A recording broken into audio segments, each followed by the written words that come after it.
Justin Monger is CEO of Locked Brands. Justin, welcome to the pitch. The floor is yours. Thank you very much, Jim. I will tell you, I dry ran this and it came out at 6 minutes and 15 seconds. So Go for it. I'm going to do my best to keep it right there. Okay, let me fire this up. Hi, I'm Justin Monger. I'm the co-founder and CEO of Locked Brands. We're the developers of the Stash Can. We take smart technology, integrate it with modern design to produce cutting-edge personal lockbox systems. And right now we have a regulation crowdfund running on WeFunder, as well as a sidecar Reg D for accredited investors. Now there's an old adage that I heard in college, and I hear it even today. It's your stash and you want to keep it that way. And that's why we developed the world's most advanced personal lockbox system for cannabis and pharmaceuticals. And when I say pharmaceuticals, I mean also cannabis-derived pharmaceuticals, not just cannabis products, okay? So what I want to do now is jump right into a quick video to give you an idea of what the Stash Can is. Let's face it, smoking weed has changed. Like, no one even calls it weed anymore. It's cannabis. And now it's being legalized throughout the US and all over the world. It's time to declare weed all grown up. Shouldn't the way you store your weed, cannabis, grow up too? Introducing Stash Can. You can unlock your Stash Can in one of two ways.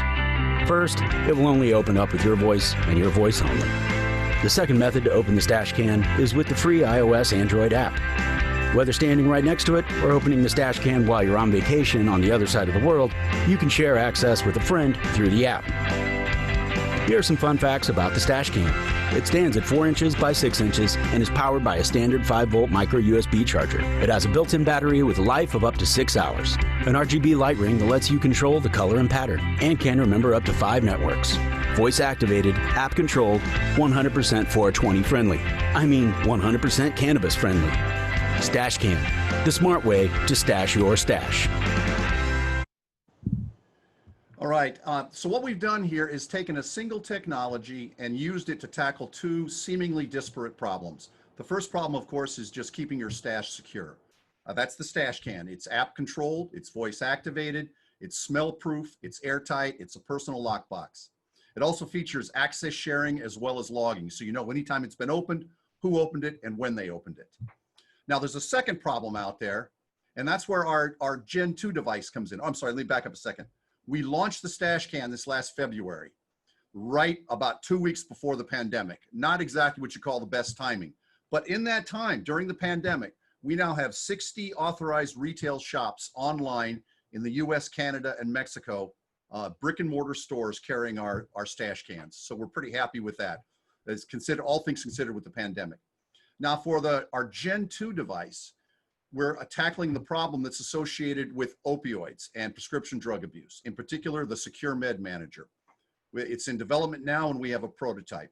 What we did was we changed the form factor, expanded the same underlying technology that's there in the Stash Can, and did it in a way so you can not only secure your possessions, in this case, pharmaceuticals, but it can also help you manage them. So it's very, very handy for addressing the opioid and prescription drug abuse problem in this country. And let me just play one more video for you, get you an idea about this. Have you or a loved one been impacted by the opioid and prescription drug abuse problem in this country? Would you like to help save lives by preventing addiction in the first place? The Secure Med Manager from Locked Brands tackles the addiction problem head on. It is a secure portable device that ensures only the patient gets the meds. It guarantees the meds are only available per the doctor's prescription. And it generates a compliance record and stores it in the cloud. It is always connected to the cloud, and if tampered with or broken into, shuts down and notifies the healthcare team. Now, for a lab demonstration of the SMM prototype. The pill pack is being automatically fed into the compartment. When complete and at the appropriate dispensing time per the doctor's prescription, the compartment can be opened when the button is pressed by the patient with the matching fingerprint. At Locked Brands, we're dedicated to saving lives by preventing addiction in the first place. Okay, so there you have the two fundamental products, the single technology that we're applying to these two problems. So now the important thing is who's behind it to make this happen. We've got a great idea. Who's there to make it happen? Well, my investors and advisors and my board, I want to talk about some of these guys who are so critical to our success.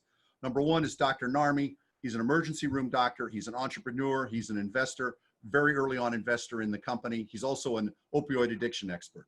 Then there's Jeff Mahoney, a self-made man, built his own company as the chief architect and CEO of SaveDaily.com. That is a $300 million a year company now that Jeff has somebody else running while he handles multiple other companies.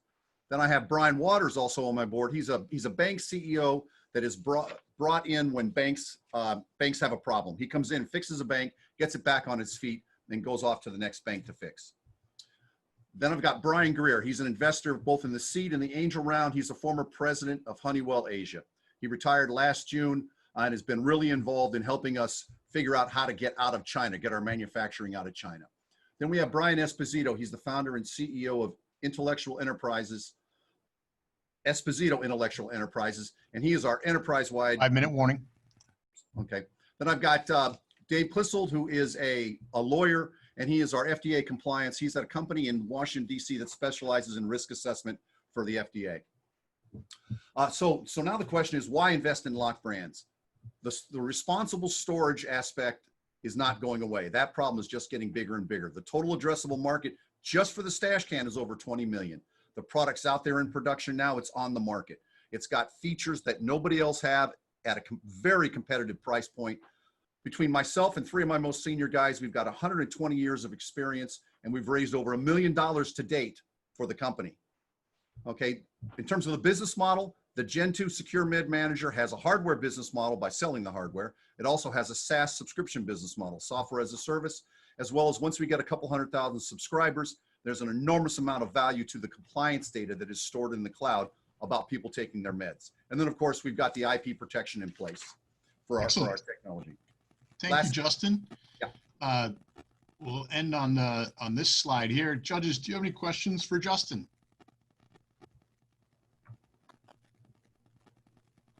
Justin, while we're waiting for a question, you want to just quickly walk us through that slide?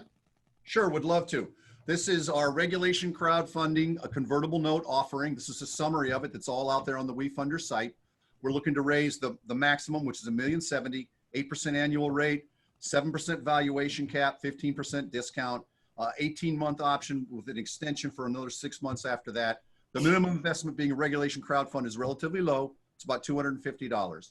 We also on the side have a Reg D that we can stand up within 24 hours for anybody that comes in as an accredited investor with 25,000 or more. Excellent. Investor judges? Very, very interesting, Justin. I particularly started really perking up when you mentioned the opioid addiction solution and just the dispensing of the medicine. It kind of hits me close to home. Not that I'm, my wife worked as a nurse at an opioid addiction clinic where they have 400 patients standing outside every day. And on Fridays, they have to issue their meds for the weekends. Right. This is a great solution for things like that, to where you can be able to monitor how much they're getting. And so I saw that as being really great. There's more than one of those clinics here in Las Vegas. They're just all over the place. Well, So imagine if I could add to that. My guess is within 5 years, if you go to a pharmacist and you get a controlled substance prescription, something like opioids, Ambien, Adderall, it's going to be in a device with this kind of technology in it. This is very low cost, $10 to $15 a month subscription fee. That's where we're headed. This is the dispensing medium of the future. What are you seeing as, any challenges of having that? Is there any challenges with the FDA or anything like that with having a device like this? Great question. That's why that lawyer that's an investor and advisor, we vetted our FDA registration process with him. We do not have to have an FDA approval. Thank God, that's complicated. We have a 501k exempt class 1, which is the second simplest thing you can possibly do with the FDA. Not that anything is simple with the FDA, but it's the second simplest thing you can do. Very cool. Thank you. Yeah. Justin, from our chat room, we have a question. A couple of folks seem to think that there are other similar products that are available. how do you compete and win against other technologies that may be available? Yeah, that's a great question. And there are some competitors out there. One of the key things though is there's one competitor that's a little bit ahead of us, and they dispense a single pill. It's about the size of a pack of cigarettes, and we've got that featured. You can see it in our investor pack on the WeFunder site. They put out one kind of pill. What we dispense is a thing here called pill packs.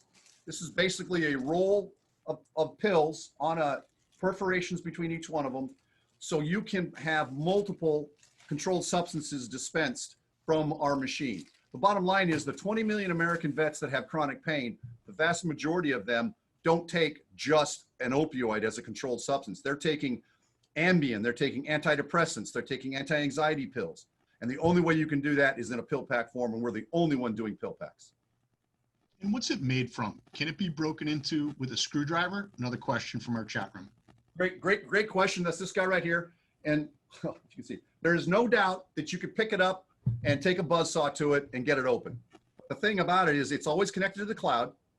Okay, and as soon as it's got tamper sensors in it, it shuts down, notifies the cloud, and the most they're going to get is whatever supply of pills is in it. So the way it would work for the VA, for example, for all the vets with chronic pain is every month they go back to the VA or back to their pharmacy. Pharmacy loads up a 30-day supply of opioids in this dispenser for them, and they take it away. 30 days later, they come back and exchange it. Wonderful. For a company that seems like they've thought of everything, you've got 45 seconds. Is there anything else you'd like this audience to know about you and your opportunity? Well, yeah, I guess didn't talk too much about the stash can. We're out there we're on Amazon, we're on our own website, direct to consumer, and we're also on Sharper Image. Sharper Image has just suddenly, they've given us a couple POs here in the last couple of weeks. They are suddenly jumping out of their seats to get the stash can. So that was great news. Yeah, it is. And it looks like another company has brought a robust group for an active chat. A lot of fans over there. So right. Congratulations, Justin. Well done. Very much appreciate it. Look forward to seeing what the judges think. Sure thing. Thank you, Jim. Thank you.